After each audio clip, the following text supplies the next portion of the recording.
Welcome back to a special edition of Malden's Revolution. I'm Mark Linehan.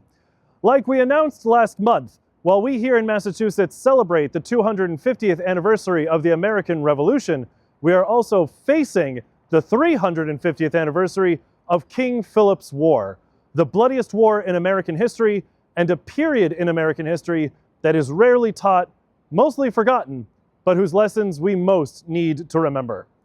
To learn about this horrible conflict, we must go back to when Malden wasn't an American city, but an English town, then as now, on native land. When talking about Indigenous peoples and their history, it's important to proceed with humility and respect. I do not have an Indigenous background. I was not raised in any native traditions or cultures, and historians, both past and present, often have a bias and preference for written accounts versus oral histories passed down from one generation to the next. So a great deal of valuable information has been ignored or lost simply because it wasn't recorded. As a result, I didn't hear much of this history, I read it, so full disclosure, my pronunciations might be total garbage. The colonists' original name for the area we today call Malden was mystic, but not derived from the English word mystic, meaning spiritually mysterious or transcendent. It's actually an English simplification of the word Missatuck. Missatuck meaning Great Tidal River or Estuary in the Massachusetts language. Massachusetts, the tribe, not the Commonwealth. The Massachusetts tribe governed the land south of the Charles River, including a peninsula called Shawmut, which is today the city of Boston. The land north of the Charles River was under the control of the Pawtucket Confederation. Further south of the Massachusetts, you had the Wampanoag Nation going all the way down into Cape Cod, and the Narragansett Nation in what is today Rhode Island. Further west of the Massachusetts, you had the Nipmuc and the Agawam, and further west of them, in the Connecticut River Valley, were the Pecumtuck. The first official English account of these peoples comes from the famed explorer and adventurer John Smith, who observed from offshore that these lands were teeming with crops, animals, and people. In the decade before English colonization, the Pawtucket were governed by a sachem named Nanapashamit, whose name loosely translates into New Moon. We believe around 1615, Nanapashamit moved his base of operations away from the coast and further inland to a place called Rock Hill in what is today Medford. This was due to continued attacks against the Pawtucket by their mortal enemies, the Tarentines. The Tarentines was a name used for a band of the Micmac tribe, whose home was in today's Maine and eastern Canada. The tribes of northern New England, such as the Abenaki or the Micmac, couldn't rely on agriculture as much as the southern New England tribes due to the significantly shorter growing season. They had to rely more on hunting and gathering, and augmented this by sending large groups of warriors downriver at harvest time to steal the crops of their neighbors. I'm standing on the Mystic Valley Parkway in Medford. Directly in front of me is the Mystic River, and to my right are the headwaters of the Missatuck, and right behind me is Rock Hill in Medford. And there stood the fort of Nanapashamit, where he sought refuge from the Tarentines. Unfortunately, shortly after relocating here, despite extended contact with Europeans for decades with no recorded outbreaks, a terrible epidemic swept through both the Pawtucket and the Massachusetts tribes. Some accounts suggest there may have actually been 3 separate epidemics that happened overlapping in one short period, but this epidemic spared their enemies, the Tarentines. And with their Pawtucket enemies devastated, some English sources say Pawtucket fatalities were around 90%.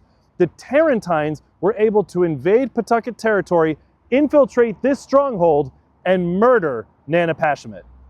This monument stands in West Medford, very close to Rock Hill, which reads, "To Sagamore John and to these mystic Indians whose bones lie here." Sagamore John was the name given by the English to Wanahakawam, the eldest son of Nanapashamit, who died of smallpox in 1633. According to the Medford Historical Society, skeletons were found here in 1882 with various personal items and weapons indicating they were native, so this noble monument was built over them. Unfortunately, the truth is far worse. First, Wanahakawam died in what is today Chelsea, miles east of here, and many sources concur this is much more likely to be the final resting place of Nanapashamit himself, not his son. But unfortunately, Nanepashemet is not here. According to the Massachusetts Historical Society, the bodies weren't found and respected in 1882. The bodies, including that of a child, were found in 1862, and the bones and artifacts were stolen and sent immediately, quote, to Professor Agassiz, who has put them together and deposited them as a precious specimen in his wonderful Museum of Comparative Anatomy. Louis Agassiz founded what is today the Museum of Comparative Zoology at Harvard University. The Massachusetts Historical Society published in that same article, quote, the bones themselves are of the true Indian type, corresponding with those of the pure races now living. What we believe to be Nanepashemet's remains were sent to Harvard to be kept by men who sought to use science to justify racism and white supremacy. After his murder, Nanepashemet's widow became leader of the Pawtucket and one of the most important leaders in New England history. We do not know her name. She is known today and in recorded history only as Squaw Sachem. Now, both those words are considered by many to be problematic today because over the centuries, those words have been appropriated by people who look like me as slurs, costumes, and mascots. There are many sources today who believe it was due to English racism and or sexism that her name is not remembered. However, I had the opportunity to ask an Indigenous scholar about this at a lecture last year, and he believes it possible that Squaw Sachem didn't withhold her name from the English entirely, but instead refused to allow it to be written on English legal documents because she saw how the English weaponized the law and the judicial system. So her anonymity today could be a form of repression, but it could also be a form of resistance. Remember, the difference between what was known and what was recorded is why we still need historians. She had a name, we just don't know it. After Nanepashemet's death, Squaw Sachem married a man named Webb Cowett, who is described variously by English sources as a healer, doctor, spiritual leader, but importantly, the power of government for this region did not transfer to him, but remained solely with Squaw Sachem and her 3 sons with Nanepashemet. This street in Arlington is the only remembrance or public mention of Webb Cowett on Pawtucket land. With her people almost wiped out and the continuing threat from her enemies to the north, Squaw Sachem granted permission to the new English arrivals to settle on her borders so that if her enemies attacked again, they would hit English towns before her people were harmed. Many towns and cities in today's Commonwealth of Massachusetts were created with deeds signed by Squaw Sachem. So the native land of Mishawum became Charlestown, which included today's Somerville, Stoneham, Burlington, Woburn, and of course, Malden.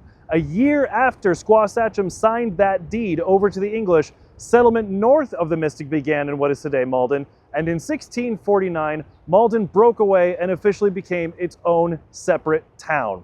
Squaw Sachem deeded other land to other English colonizers, including what is today's Watertown, Arlington, and a place called Musketaquid, which became today's famous town of Concord. There is no shot heard round the world in 1775 without Squaw Sachem. In 1644, Squaw Sachem's name appears on a treaty of submission to the English, agreeing to put her lands and people under English control and allowing them to be instructed in the Bible. Now, many scholars will jump to say that she must not have understood what she was signing, or that American Indians had a different concept of property ownership than we do today. Well, 2 things. First of all, if she was savvy enough to strategically omit her name from English legal documents, then she knew not to trust the English regardless of what they said. But secondly, while Indigenous peoples did have a different concept of property ownership than what most of us understand today, the English concept of property ownership in the colonies that were created and derived from their charters from the king, that concept of property ownership is also different than from what most of us understand it to be today. The best explanation that I've ever found of that cultural difference is in this book, Changes in the Land by William Cronin. If you are at all interested in Indigenous history, colonial history, the environment, this is an ecological history of New England. about how the land and the plants and animals changed and shifted from indigenous to English dominance. So if you are at all interested in this time period, this history of New England is essential. In her later years, Squaw was able to reserve a specific piece of land for her own particular use, here on the western banks of the Mystic Lakes from which the Mystic River flows. And it was here that she passed away peacefully in 1650, having ably led her people through 3 decades of colonization and pestilence, and survived. Local historians throughout the 19th century condescendingly remarked that Indigenous people continued to visit this place, but for unknown reasons, or perhaps to gather plants of medicinal value. I'm sure these same historians had no problem arguing vigorously for the preservation of sites like Mount Vernon or Monticello, but couldn't fathom why people would want to visit the final resting place of the last queen of the Pawtucket. The place where Squaw joined her ancestors is today the town of Winchester, which was just named the 35th wealthiest suburb in the United States. And the exact spot we believe her home was is now the Winchester Country Club. After Squaw death in 1650, many of her people scattered and joined other indigenous communities in the area, particularly the praying Indian villages established by the Reverend John Eliot. These men, women, and children, who we Maldonians should count as our own, thrived in these communities. What happened to the praying Indians during King Philip's War is the topic of another episode. Today, there are very few public depictions of Squaw Sachem or Nanepashemet, but a year and a half ago, a new portrait was unveiled in the City Council chambers at Salem City Hall in Salem, Massachusetts. The Salem Historical Society had commissioned Indigenous artist Chris Papin to create this portrait, which was created with the support, blessing, and cooperation of the Massachusetts tribe at Ponkapog. These images were created using photographs of current tribal members, and historical analysis helped recreate the proper clothing. The red coat Squaw is seen holding is in reference to the new coat she was to receive every year from the English as a condition of her treaty of submission. How should we remember someone we don't know? You know, I used to think what Malden needed was a statue of Squaw. You know, a big public thing honoring her. That was one of my big soapbox issues, was we needed a statue of Squaw. But in doing research for this episode, I've come to realize that the best way to honor someone is probably not to make a statue that doesn't have her face and put it on a pedestal that doesn't say her name. And I got to thinking, what if we built a reconstruction of her home right here on the Mystic Lakes? What if we made an exterior reconstruction that looked like what her home might have appeared as? We know what Indigenous homes look like. We know what English homes look like. We know what homes that blended both architectures looked like. And what if we put that recreation right here on the Mystic Lakes, and we had small windows on every wall, and inside we had an eternal flame, a simulated hearth, so it looked like there was always a fire going in the fireplace, so that anyone on the lake, anyone walking by, anyone driving by could look and see the flickering light through the windows and know that Squaw is home.